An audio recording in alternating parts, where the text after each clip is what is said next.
with that recuperating saw right there and one of them deconstruction blades. We got that crankshaft sawed in too.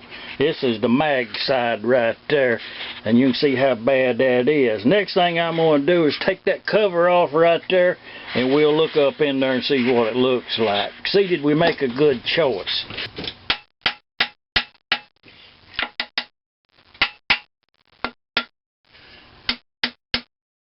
Now that we got the bolts out, let's see, can we get it off? This is the one, you know, where you have to get it off all at one time. You can't go prizing on it at any given one place. You have to kind of sneak up on it.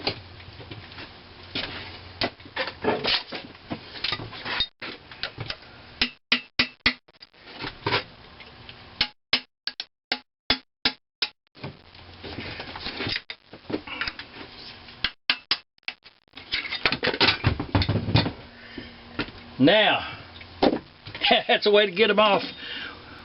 Man, let's look at that side cover. Yep. Now let's get it over on the bench and look at it up close.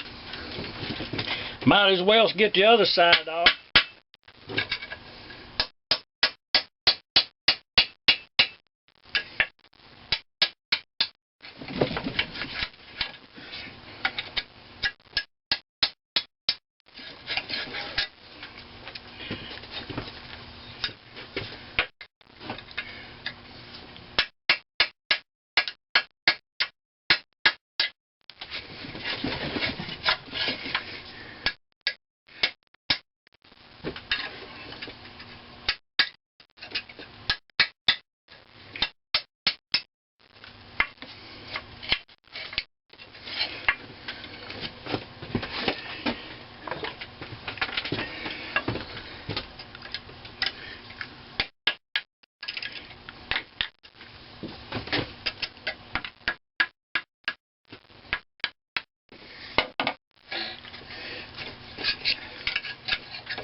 Okay, looks equally as bad. There's the bearing. We'll clean up some, get some rust off of there, do a evaluation of it, see what we've actually got here. I don't want to remove any patina other than the gasket surface at this time. We may use this crankcase. That was one of the reasons that I put it in line at this time. You know, I've got, what is it, 10 more out there in queue. These engines, these M's, they didn't come from the factory with a gasket right here. And if you don't put some gasket sealer around here, and don't use no silicone, if you ever get anything out of a video of mine, it's not to use silicone on these engines. There's a couple places you use it, and where you need it, it's the only thing that'll work, but just to use it indiscriminately.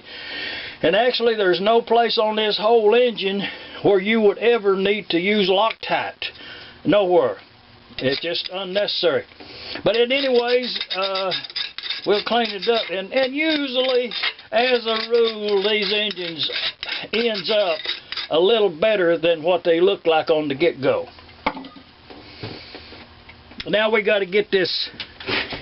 We got to get that out of there. That was a reason for the whole thing. Is them bolts there, that one came out. The one in the top up there, I couldn't drive it out with a bar, so I don't know. We'll have to address that some other way. I think what I'll do is put a pipe wrench on here and see, can I turn that and get this up in this area, and then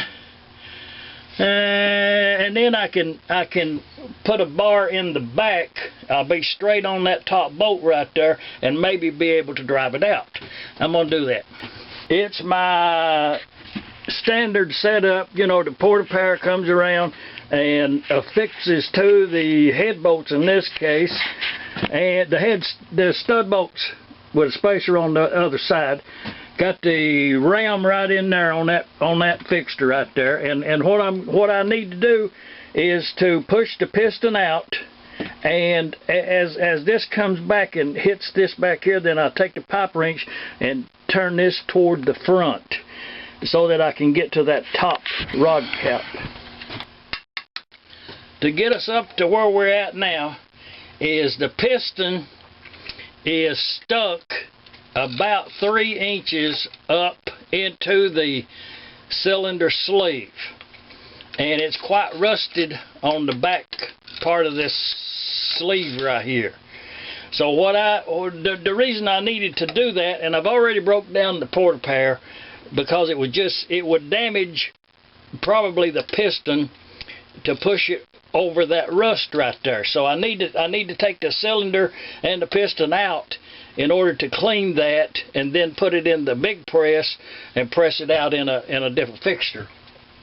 But what I needed to do was to get that top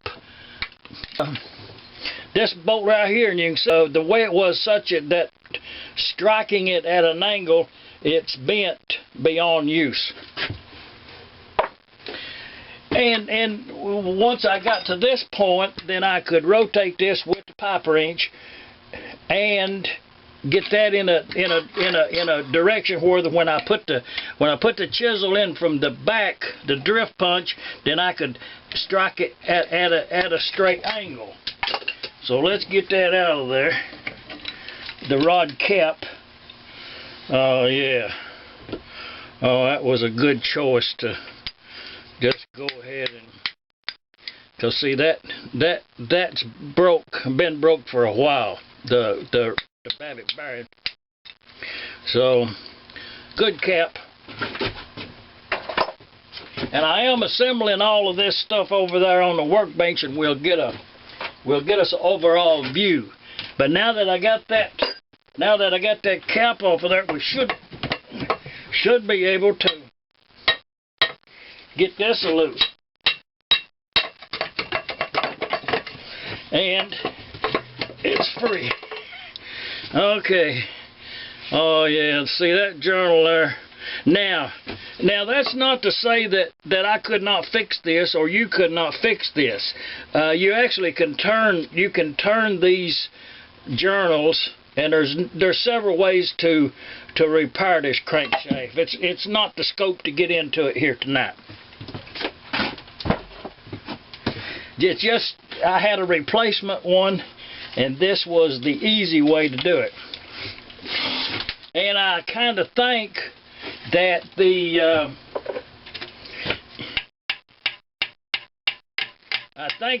cylinder sleeve might be kind of easy to get out, because it was protruding from the engine block about 1/8 of an inch, and then when I put that porta power on it, it pushed it back in here. So I think we can push it out that way with some degree of success. I'll do that now. And what I'm going to do is I'll disassemble the setup I got up yonder. Oh yeah, a little tip. This bolt right here, you have to put that in there before you put the cylinder sleeve in there. And if we fix this engine, and I've not decided on that just yet. It's got some original paint on it, is the reason that we're even talking about it. But I will put a new O-ring in that cylinder sleeve. Let's get that out of there.